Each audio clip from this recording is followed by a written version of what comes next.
اللہ ارشاد فرماتا ہے کہ میری نعمتوں سے استفادہ کرو تم، میں جو تمہیں نعمتیں عطا کرتا ہوں ان کو استعمال کرو۔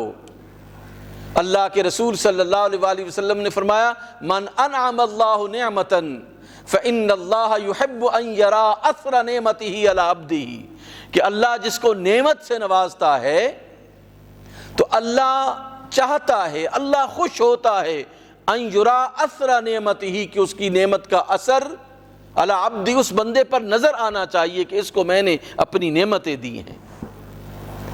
نعمتوں کا استعمال نہ کرنا بھی کفران نعمت ہے، یاد رکھیے۔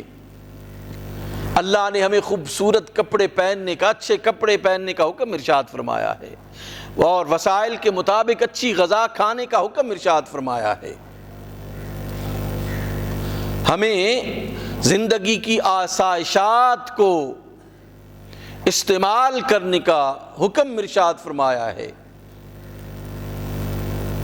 ہمیں یہ نہیں چاہیے کہ اس کی نعمتیں ہمیں اللہ عطا کرے، اپنی نعمتوں سے نوازے اور ہم اسے بالکل بند کمرے میں رکھ کر زندگی گزاریں۔ اس لیے اللہ کے رسول صلی اللہ علیہ وآلہ وسلم نے سحری کرنے کا حکم ارشاد فرمایا، افطاری کرنے کا حکم ارشاد فرمایا، اور اس عمل میں دوسروں کو بھی شریک کرنے کی ترغیب عطا فرمائی۔ ایک کھجور کے دانے پر بھی افطاری کروانے کی اللہ کے رسول صلی اللہ علیہ وآلہ وسلم نے بڑی تعریف فرمائی ہے، حتیٰ کہ ایک پانی کے گھونٹ پر بھی آپ صلی اللہ علیہ وآلہ وسلم نے دوسروں کو افطاری کرانے کا بڑا ثواب بیان فرمایا ہے۔ اس لیے ہم خود بھی ان نعمتوں سے استفادہ کریں اور لوگوں کو بھی یہ موقع دیں کہ آپ کے ساتھ بیٹھ کر آپ کے رزق سے وہ بھی استفادہ کر سکیں، وہ بھی فائدہ حاصل کر سکیں۔ مسلمان ایک دوسرے کے ساتھ ایسے جڑے ہوئے ہونے چاہیے کہ اللہ کے رسول نے فرمایا کہ یہ ایک بنیان مرصوص کی طرح ہے، ایک مضبوط دیوار کی طرح ہے۔ وہ دیوار یشد بعضہ بعضا، کہ اس کی اینٹیں ایک دوسرے کے اندر پیوست ہوتی ہیں، جڑی ہوئی ہوتی ہیں اینٹیں، پیوست ہوتی ہیں اینٹیں۔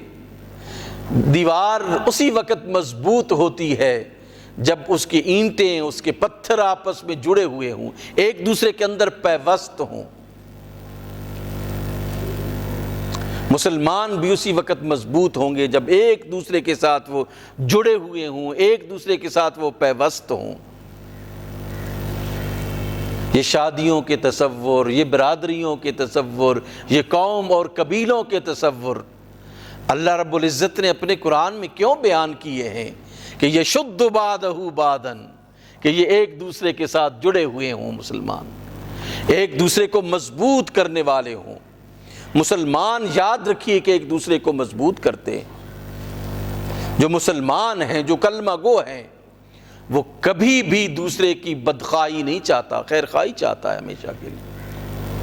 وہ دوسرے کو نقصان نہیں پہنچاتا۔ جو مسلمان ہے حقیقی معنوں میں، جہاں کسی مسلمان بھائی کے نقصان کی بات آتی ہے تو ایک مسلمان کے ہاتھ بھی رک جانے چاہیے، اس کے پاؤں بھی رک جانے چاہیے، اس کی زبان رکنی چاہیے، اس کی آنکھ رکنی چاہیے۔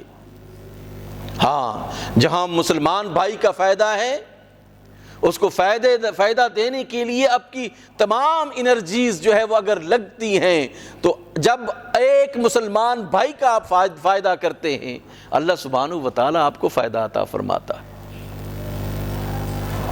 وہ بڑا فیاض ہے، وہ بڑا سخی ہے، وہ بڑا مہربان ہے، وہ اپنے بندوں پر بہت فضل و کرم فرماتا ہے، وہ اپنے بندوں پر بہت احسان فرماتا ہے، اپنی نعمتوں کو وافر مقدار میں ان لوگوں کو بھی عطا کر دیتا ہے جن لوگوں کے بارے میں ہم یہ سمجھتے ہیں کہ ہم تو ان کو بیٹھ کر اپنے ساتھ کھانا بھی نہیں کھلاتے، لیکن بے شمار نعمتیں انہیں دیتا۔